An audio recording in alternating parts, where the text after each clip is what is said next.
Okay, hello everyone, and welcome again to another Jewel from our Jewels. We're very excited today to have Sapphire Ambassador.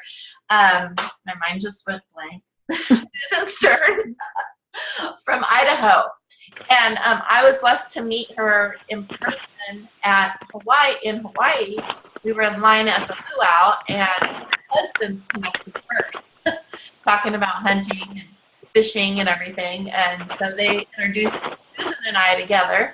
So that was kind of special. And then I was just up in Idaho recently and was blessed to be a part of a panel that was going on up there. So with 6 other Jewels. So it was just amazing. And Susan is an awesome leader up there, and I am so excited to introduce you to her today and let her teach us some wonderful things. So here you go, Susan.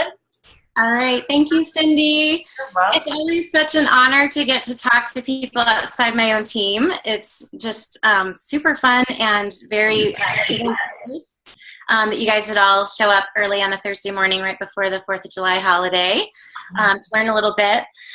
So what I want to do with this time, about the next 30 minutes or so, is kind of share some of my experiences and insights with consultative selling and with asking the right questions in order to not only grow our business, but build trust and that long-term relationship that we're all looking for. And hopefully by the end of this call, you'll feel a lot more equipped with specific examples of questions you can ask to prospects along the way that will help you to be seen as a resource to them and ultimately help you grow your business. So give me a thumbs up if that sounds good. Hey. Awesome. A little cabbage patch, maybe? Tiffany, Yvonne, I see you.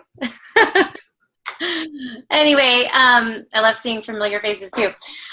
Okay, so I am going to talk about how to ask the right questions and why it's important too. You know, I get this question a ton from my own team saying, okay, you know, they're asking me, tell me about this Plexus stuff. They've been seeing my posts. You know, what do I say?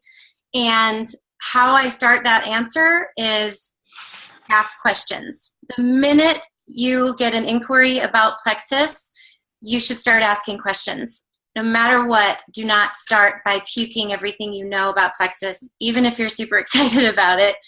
You know, we've all said don't puke Plexus. So I'm going to give you some tools to help you not puke all over them, because you don't want them to feel overloaded with information they weren't ready for or interested in. You don't want to give them all these golden nuggets before they're really ready to receive them and give them the value they deserve. You also don't want to get quickly into a price conversation, because then you had no time to find out their needs, find out what they value, what their goals are, and that sort of thing. And then, you know, it can kind of fizzle out really quickly. So learning how to ask the right questions can actually change the whole trajectory of your business. So I firmly believe this is a game-changing training call for a lot of you guys. Other game changers that I've found to be true are personal growth and development, you know, leadership development, growing in your influence. Those are huge. Repeatedly, you'll hear Jewels say that their business, you know, skyrocketed or took a very big turn for the better when they started developing their self personally. Another game changer is belief. You know, belief in the products, in our company, in network marketing, belief in yourself.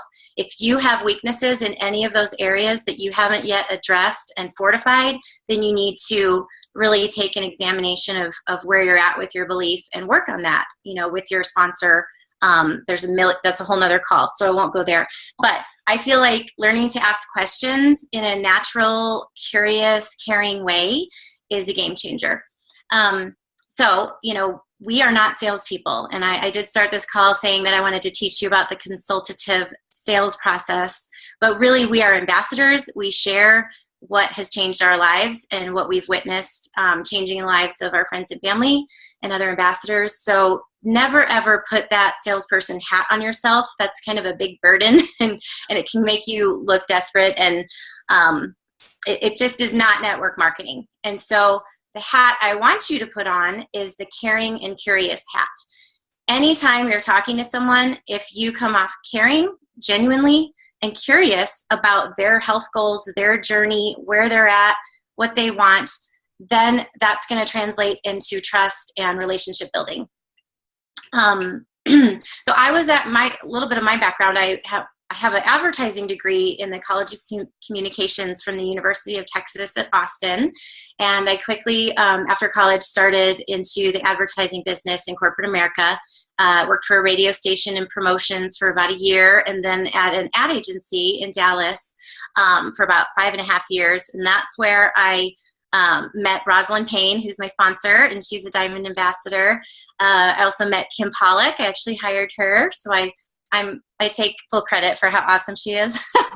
She was 22 at the time. She's enrolled in the Denver area. And then Andrea Mitchell, who's also a Diamond. She and I had actually known each other at high school youth group, earlier, but she worked there too. So it's interesting how now we're all jewels in Plexus. But at that time, I was not a salesperson. I was actually helping clients. I was, in client service and media planning and buying. So I was actually on the buying side of the equation, not the selling side. I was very successful and built, up to a 6-figure income, and then was let go as the company was changing and going under new leadership. And I was quite honestly super burnt out, and it was the best thing to happen to me. But at the time I panicked because I just bought my first home. I was single at the time.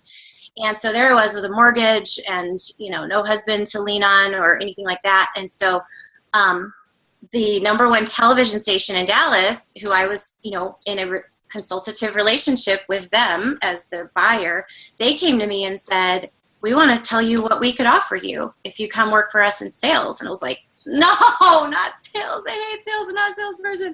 But there I was, and I had a mortgage, and I was like, okay, the #1 TV station's saying they could offer me something. And so I ended up going to work for them, and what they offered me was world-class training in relational consultative sales, in not only how to market yourself, but how to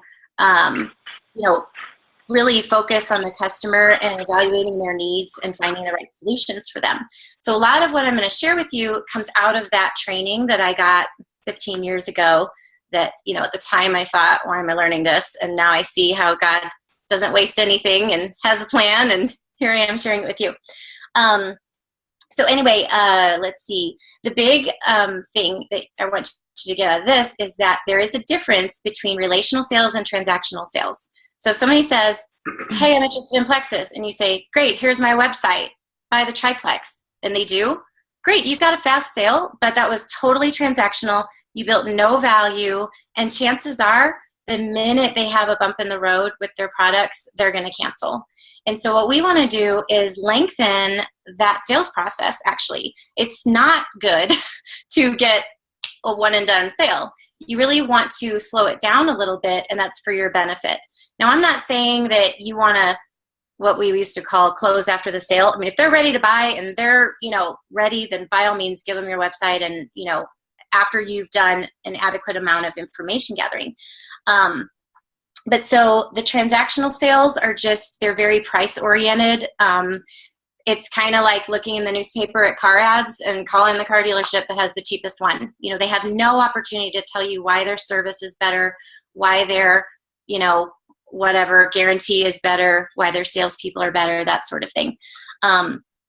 So what we were taught to do was every single time we had a new customer, and this totally translates obviously to our new prospects with Plexus, is to do an information gathering call or a needs assessment. This was normally done in person. So, I know that we get a ton of inquiries over Facebook, and so a lot of this for you will happen over Facebook. But a very powerful thing for you to learn early on that I wish I had known sooner or done sooner was just pick up the phone, or get an in-person meeting, because 85% of communication is nonverbal, and you can be writing things over Facebook Messenger and think you're getting honest answers, when really if you heard the inflection in their voice, you'd realize they have a lot of hesitation, or you'd realize, something else is going on. Conversely, there's no way to communicate your enthusiasm. You can't put enough exclamation points after a sentence to communicate how life-changing Plexus is. So if they can hear your voice, you know, at a minimum, do some voice messages. When you're messengering with someone, sometimes I'll just do a voice message and be like, hey, you know, I hope it's okay I'm doing this voice message. I can just communicate so much more faster, you know, and then tell them what you tell them. And you can be so much more personal, and the relational side is really built that way. So at a minimum, use the voice messenger or voice messaging feature on Messenger. Pick up the phone. Also try to do in person if you're, you know, in the same city. You can also do a Zoom call like this. I've done this with some of my downlines and their prospects or their new ambassadors, and it'll be just 3 of us on a Zoom call because we're across town or we're across the country.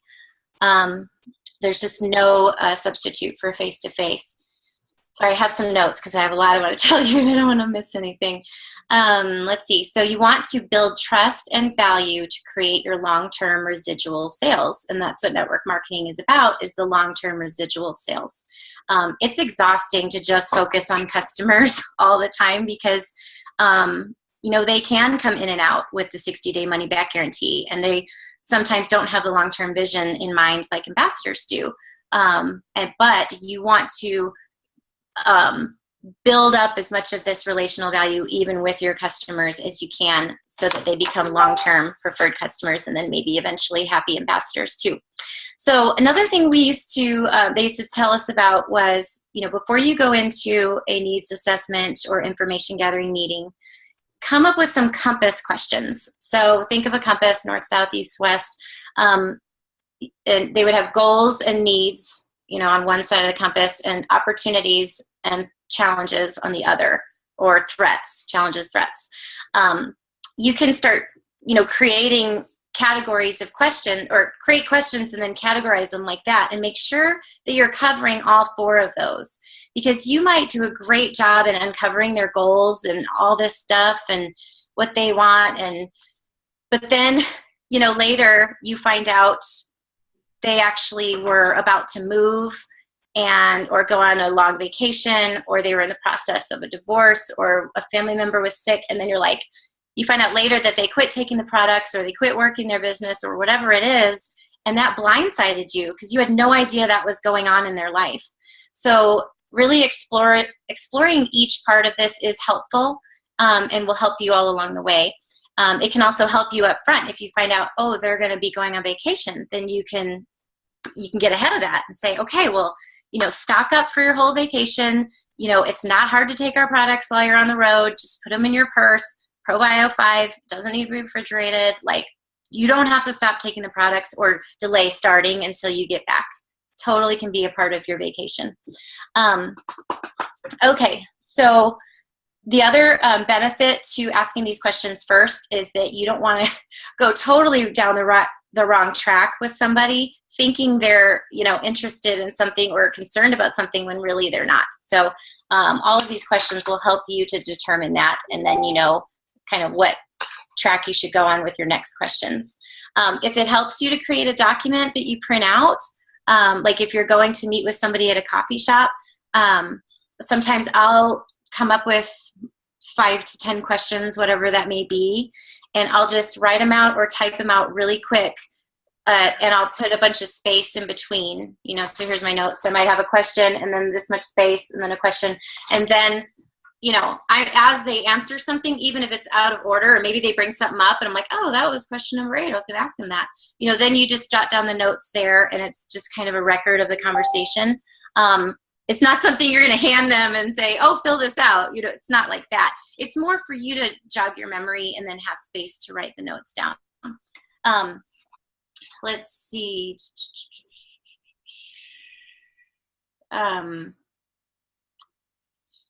Okay, so another cool thing about that and jotting down notes is that you're writing down what they said, and so then when you go back later and you communicate, you know, what your solution or recommendation is, or, you know, what you're going to say to them, it helps for people to hear things back in their own words, because those are the most powerful. You know, then they're a part of creating the solution, and they're a part of their own health journey. So we really want to help people take responsibility for their own health journey, and this question and answer process really helps with that. Back in advertising, the best campaigns were the ones that the clients helped us create, because they know their business the best, just like, each of our customers knows their body the best. And so, or their health history the best. And so it's just super important to include them along the way and not just say, oh, try the triplex. Yes, triplex is a great recommendation for most people, but you might be overlooking something if you haven't asked questions first. Okay, so let me see. I'm a little out of order here. Hang on. Okay, so when somebody, I'm going to go back to the messenger example. So when somebody says, so tell me about plexus, you want to start a dialogue. So like I said, you don't want to, you can answer a little bit. You can give them, a little, taste of what, hey, it's a, health and wellness company with 16 products and an amazing comp plan. It's totally changed my life. And then start asking questions. So I'm going to give you some questions to ask. So you can take notes now or watch this recording later. But one question you can ask is, so tell me what attracted you to my posts, or what, interested you enough to reach out to me. Because sometimes you may think, maybe the person's overweight and you're thinking, oh, she wants weight loss. And it turns out she really didn't at all. She's totally happy with her weight and fine with it. But she might suffer from, fatigue, or maybe her husband's losing his job and they just found out, and she really is interested in the business opportunity. So kind of find out what I find out often that people, my gut health posts would be the thing that really got them. But just ask them, what was it that made you reach out today? Sometimes I ask, tell me what you already know about plexus. I've found that some people have already done tons of research. They've already watched videos on YouTube. Some of them have done research to find the dirt, and they're finding like, oh, it's banned in Australia and all this stuff. And they've got that anxiety built up. They're reaching out, but they're actually a little bit, scared to try the products. And so by finding out what they know, I can correct misconceptions. I have the opportunity to tell them, the truth about it. I also, if they've watched 10 or 12 videos already, I know where to start. I know they already know something, versus if they really are like, I really don't know anything. I just saw that you're really into it and I thought I'd ask you. Then, you kind of need to start from ground zero and really walk them through the basics. Okay, so it also gives you a chance to correct misconceptions about like what they think about network marketing and other MLMs. Sometimes people think it's one way and it's really not. So, even like I went to a sip and see that I helped to present at last night. And I love being able to relieve people by saying, we're not going to be getting the order forms out at the end of this meeting and pressuring you into buying tonight. Like, that's just not what we're about. We're different in this way. And so, asking what people know or already think of plexus is good, because you can correct things and move them in the direction that you want. Also, find out if someone else has already shared plexus with them. So you might say, oh, well, have you ever tried it before? Or have you tried a sample? And they may be like, yeah, I did like 2 years ago. And then you can ask, oh, well, who was that? And they might say, oh, it was just at a health and wellness fair, and I walked by someone's booth and they had a sample. They don't even know the person. There's no way they could order from them. But this gives us a chance to direct them back to that person if they have ordered from them in the past or had a relationship in the past, or that person really tried, to share plexus with them. Sometimes, even if you do that, they don't want to work with that person, and that's fine too. It's up to them who they want to order from, but at least that you've done due diligence in trying to direct them back. And let's see. The next question you could ask, and these don't have to be in order. These are just questions I find I ask a lot. I don't ask them all at once. So if I give you 10 questions, don't put them all on there at once. You're going to ask one at a time and wait for a response. And then it's going to be like a normal conversation. And again, you have your curious and caring hat on. So it's not going to feel like you're drilling them. It's going to feel like you really care and you're interested. And then they're like, wow, she hasn't even, tried to close the deal, or she hasn't even ask me what my budget is, or they're growing in trust because they see how much you care about their health and about their goals. So I ask, obviously, what issues are you struggling with? And sometimes I will say, like in parentheses, things like lack of energy, poor sleep, chronic pain, constipation, digestive issues, skin issues, acid reflux, allergies, etc. Headaches, mood issues, things like that. You could just put a little, maybe 4 or 5 things. And I do that because if you say, what are you struggling with? Especially if you don't know them very well, they're like, nothing. I just want to lose 10 pounds. They don't have any idea usually that our products could help with literally a litany of problems that they have. They'll be like, well, I'm healthy, nothing. And then you find out later that they're constipated and they, basically have insomnia, and they're taking, over-the-counter sleep meds every night and Benadryl every day, or, Zyrtec or whatever for allergies, and, pretty much addicted to ibuprofen for their knee pain, so you find out, well, actually we could help a ton. So I kind of lead with that, where I give them a few little ideas, because then they're like, oh, well, actually I do have this and this,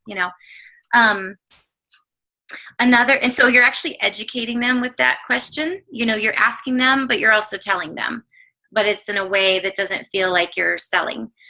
As they answer, double click. So, on a computer, when you want more information on a website, you double click on it and you go deeper, and then you double click again. So that's what you want to do in this conversation. You might have your list of questions set up that you want to ask, or just kind of in your head, but then they say something really interesting and you're like, hang on a minute, we need to double click on that. And so, you need to then ask a clarifying question and go a little deeper on that. So if they say, I just have been so unhappy with my weight for so long. Well, wait a minute. Well, when were you happy with your weight? What was there something that triggered the weight gain, or did you just, gain it slowly over the past 10 years? Was it, an emotional situation like a death in the family, or was it a job loss or divorce, or was it you had 2 babies in 2 years and never lost weight? Trying to find out kind of when were they happy with something or didn't have something, and then when did something start, like migraines or, whatever it is. And, we're not doctors and we're not medical professionals, so we're not always going to know exactly why something happened. But even by helping them ask themselves that question, that helps them own their journey. So they're like, you're right. And it gets them thinking like, I used to do this and this and this, and then when I stopped that. And so you're helping them uncover the reasons. They might say, it was a really stressful time in my life, and I started just, eating bad and, fast food all the time because, my schedule, I started having to work 2 jobs, and, so then you're helping them uncover that it was really like their eating habits and their stress and stuff that led to it. So, the answer isn't always 100% plexus. We're helping them see the bigger picture and how plexus can be a tool in their overall health journey.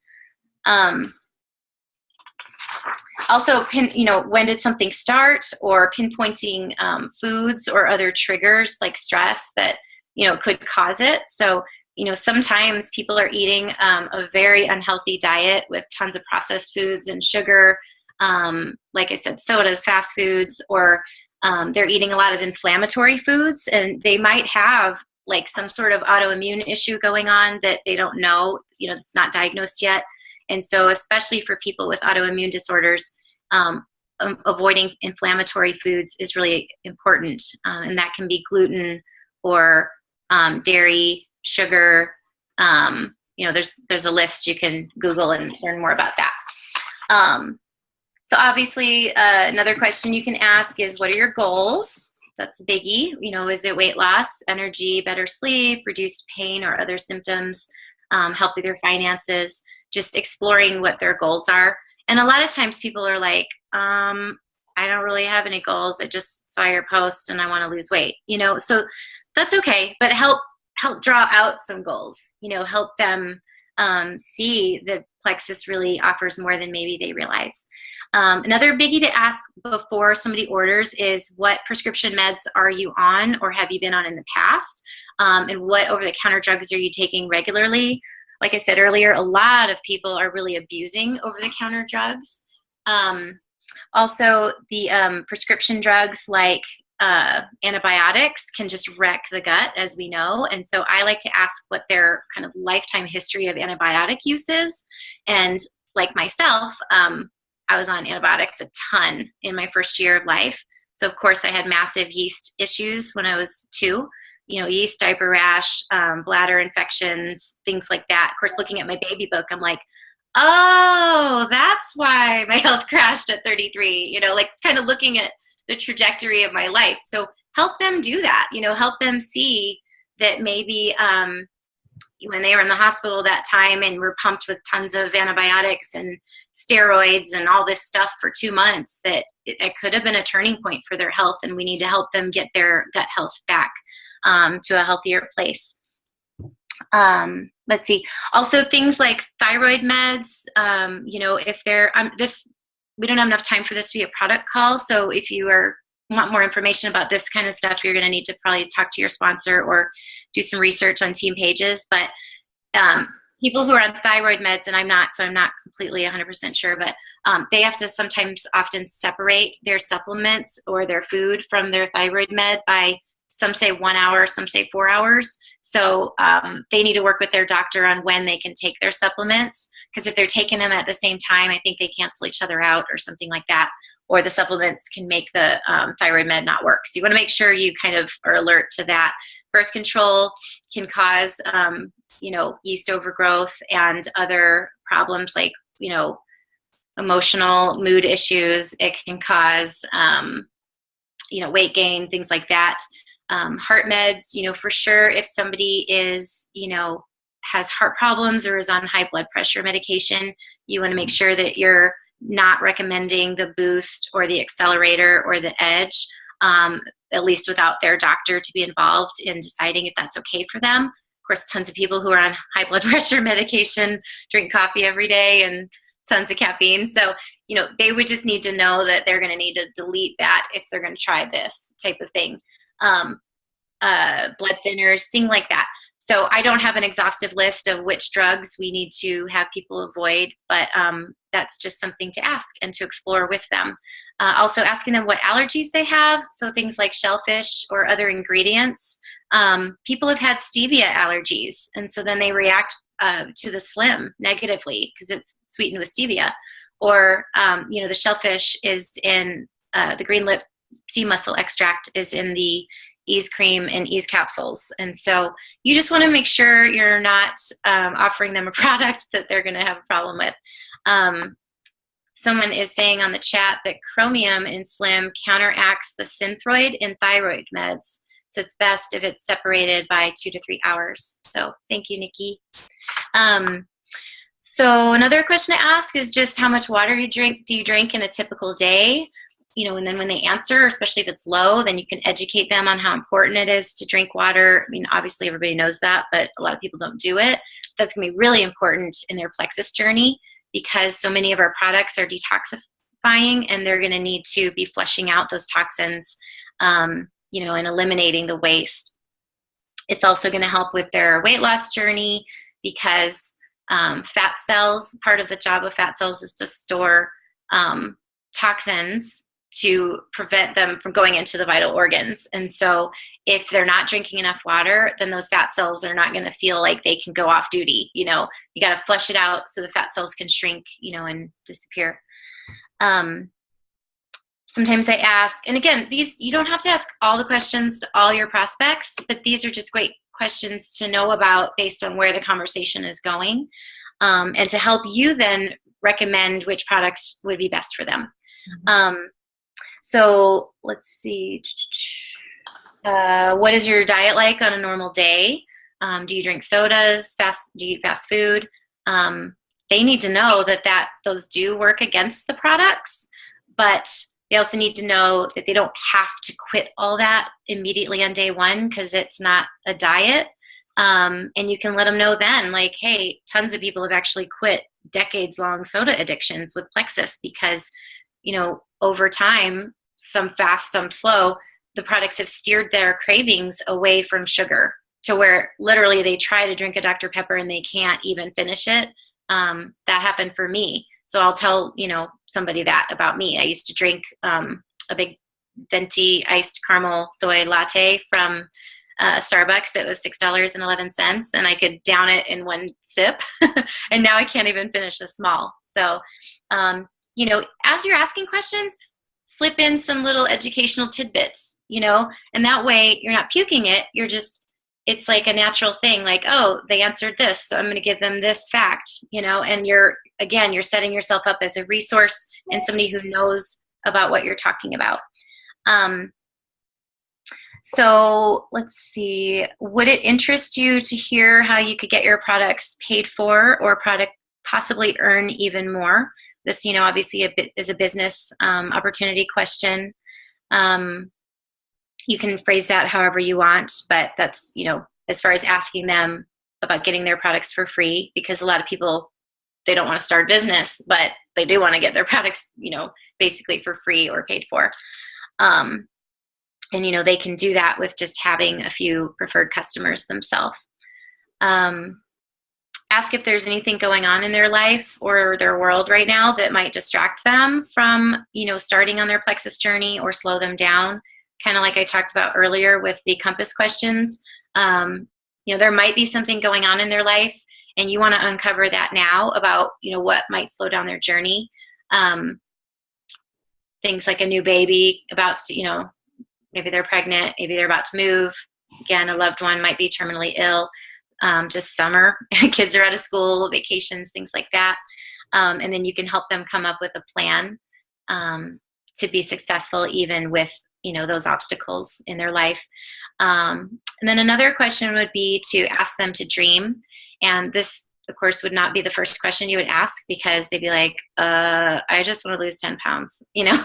So I would say if you really feel like you've built some value and they're really interested and they're asking you questions too, and they're like in this, and maybe you've been having this dialogue for 2 or 3 weeks, you know, they haven't ordered yet, but, you know, you really feel like they're going to, they just need to gather more information. You might just ask them, you know, if you were to envision your perfect life in 5 years, health-wise, finances, whatever, just no boundaries, you know, what would that look like? And, you know, at first they might not understand why you're asking, but what you're really doing is you're helping them create a mental dream board. You know, many of us created a dream board, you know, what we want out of this business and our product journey. And it also helps them start crafting their why. You know, why are they taking these products? Why are they going to give it their all? Why are they going to take it every day and drink the water and, you know, be in touch with you regularly on their results and reach out to you if they're having a problem, instead of just quitting without telling you and calling customer service behind your back and getting their money back, you know? And that's the worst feeling, when you find somebody got their money back and they didn't even reach out and let you know they were having a problem, because you could have helped them overcome something. So this is where, you know, if you feel like you've built the value and you can ask this question, then it's also an opening to share more of your story, more of the testimonies you've seen people have, and be like, look, I know this sounds crazy right now to think that Plexus could help you get that life, but I'm telling you, it's helped me and my family, and it's helped tons of other friends get their life back, whether it was financially or health-wise. So that's, you know, a question you could ask. And really, you have to earn the right to ask these deeper questions. You know, you have to earn the right to ask the personal questions, you know, even like, how often do you poop? Because, you know, they might not want to share some of the things with you, but it really will help you give them a better solution and better recommendation, and help them along the way if you know more about their situation. Another thing you can do is, you know, let's say you had no idea this person had, you know, multiple sclerosis, because they don't tell anybody, and you thought they were pretty healthy, but they share that with you.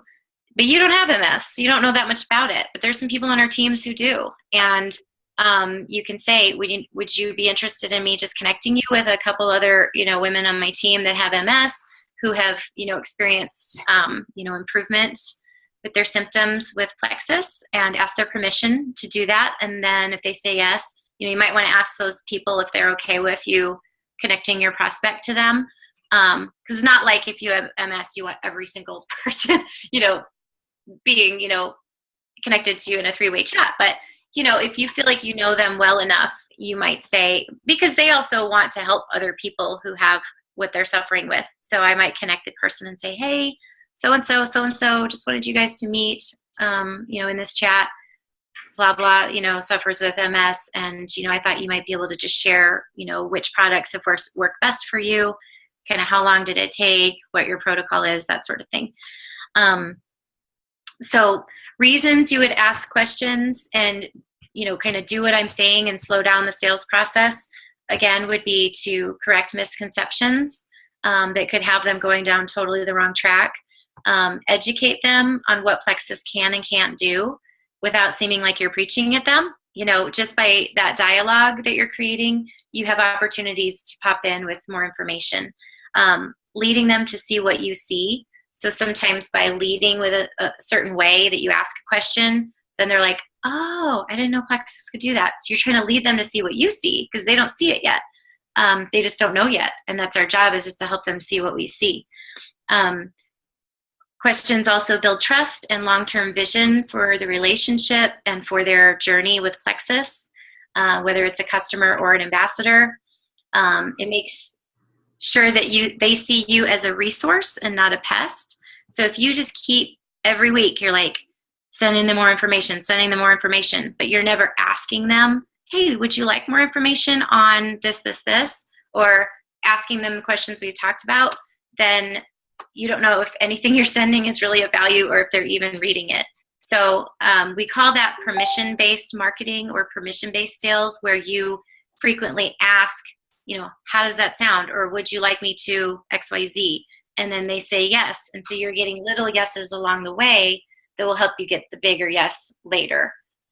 It's also helping them to be the one inviting you to give the information.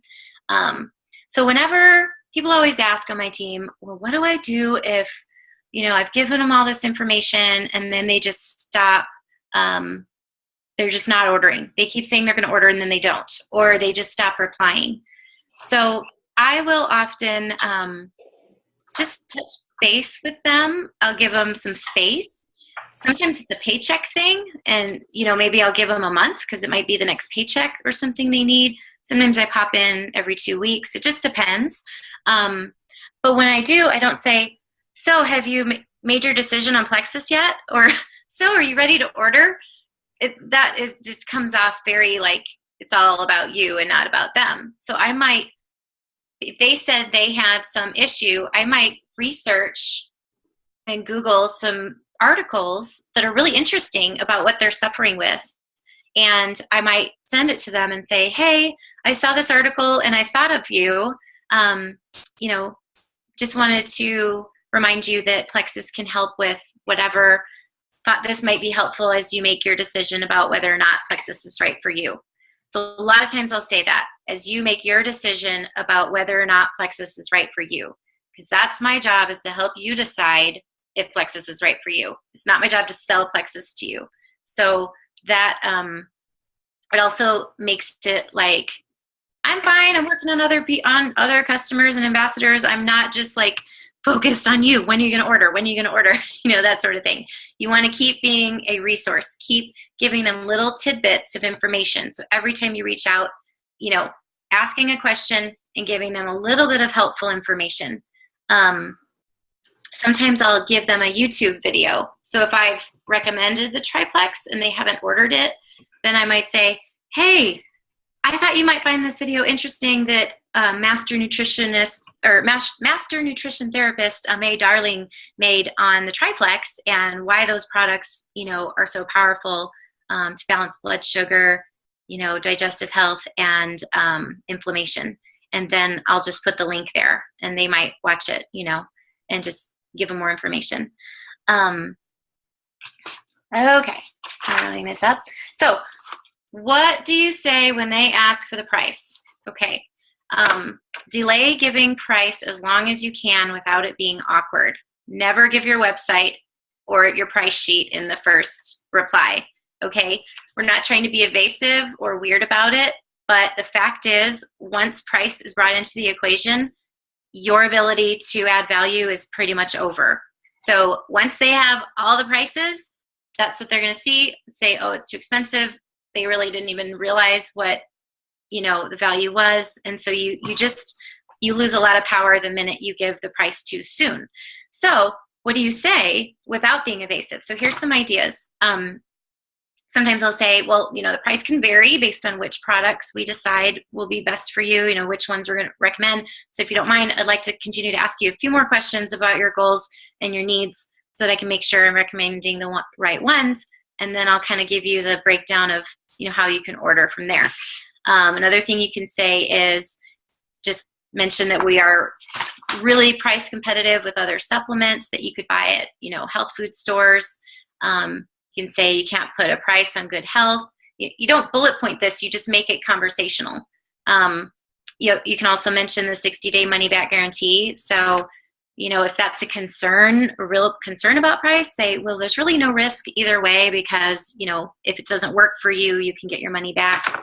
You can also say, well, we have 3 ways to order. So, it's kind of like, I can't really tell you the price yet until we decide which would be the best way for you to order. And so it kind of it buys you some time. You can say one of these or a combination of these, and usually that satisfies them for a bit so that you can keep the conversation going for a little bit longer and keep building value. Sometimes I will kind of say, there's 3 ways to order, so it all fluctuates. But for example, the ProBio 5, our, wonderful triple action probiotic, that's my favorite product. If you were to order it as a retail customer, one time only, no strings attached, it's $34.95. If you order it as a preferred customer on the monthly auto ship, which is cancelable at any time, then you get discounts on all your products. So for example, the ProBio 5 would be $29.95. But if you become an ambassador, then you get the cheapest wholesale prices on everything. And in that case, it'd be $24.95. So you can see how it all varies based on how you decide, you want to order. I might give them a triplex example and say, the triplex combo is our most popular combination that a lot of people order. And just for example, the difference between retail and ambassador pricing is $30 a month. And actually, if you become an ambassador and buy the triplex in a welcome pack, you get an additional 10% off. So it's really like, your first order would be $40 less than retail. So you're not giving them all of our product pricing. You're giving them example of, how it's structured and how it all works, but you don't have to give them the exact prices before you're ready, because you want to control the conversation, not to be controlling or domineering, but just because that makes you in the power seat and that's what you want, in order to grow your business and help them in the consultative process. Another thing you can say is, let's see. Basically just, once you really feel like they really, really want all the prices or the website, send it. But try to do some of these things first just to continue the conversation. If you give price right away, you no longer have the power to give them information, find out their needs, and build value. Again, people really have no idea how much our products might be able to help them. So you got to slow down the process and make sure you've had a chance to share all that you want to share in a way that they want to hear. So together, through this process, you guys are coming up with the root of their issues, when things started, and then together you're creating that plan. And then they have buy-in, and then they want to, go with the process and do all the things necessary to be successful. Throughout all this, you can still talk about your life and be like, oh my gosh, my kids did this today, or oh my gosh, I saw your post about whatever. You can still be growing that friendship side too. You don't have to be all Plexus all the time. Be liking and commenting on their stuff, because even if they're not responding for 2 weeks to a question you asked, if you're liking and commenting on their page, they're seeing that, and they're getting reminded of you through that. So I like to give a dating analogy. I'm going to wrap up with this. You go on dates to discover, I think, whether or not you're marriage compatible for somebody. And it's not about trying to sell that person on you so that you can just, find a mate. But it really is a process of uncovering things and finding out over a process if that person is right for you. And that's the same thing with our business and this consultative sales process. You don't want to give too much information on the first date that somebody's not ready for. I've actually had people not order from me because I do tend to, especially early in my Plexus career, I did puke Plexus out of my excitement and, just learning so much and feeling like they want to know everything I know. And so I was actually told by someone, yeah, it was just too much. Like, and that happens in a dating relationship too. Like, whoa, you don't have to unload all that on the first date. So you want to keep them curious, keep them, it's like fishing, get the hook in, don't reel them in yet. Just keep them asking for more, keep them, asking for a second date and a third date, keep them wanting more information from you. We don't want people to feel like they're being led by the nose. You want them to feel like this is their journey and we're just helping them on it. The last thing I'll leave you with is just another little technique that I learned in my television advertising sales days. And that is to start a meeting, even like this one, with a PPP statement. And that's a purpose, process, and payoff. And this is just another way of kind of taking control of the conversation and of the dialogue and even of the expectations. And so wanted to share this with you because it's a really cool way. You can do it in really small groups or even like a coffee at Starbucks meeting, or if you're leading a meeting or if you're leading a Zoom call or a training. It can be used in so many different ways. And so just by starting any dialogue with somebody, you can say, you want to tell them the purpose of it. And because people want to know, why are they there? What are they going to get? What's in it for me? Basically, that's the question on everybody's mind, is what's in it for me? The process, like, how long is this going to take? And what is the process going to be like? What can I expect? And then again, the payoff is, the what's in it for them and what do they get out of it and why is their life better?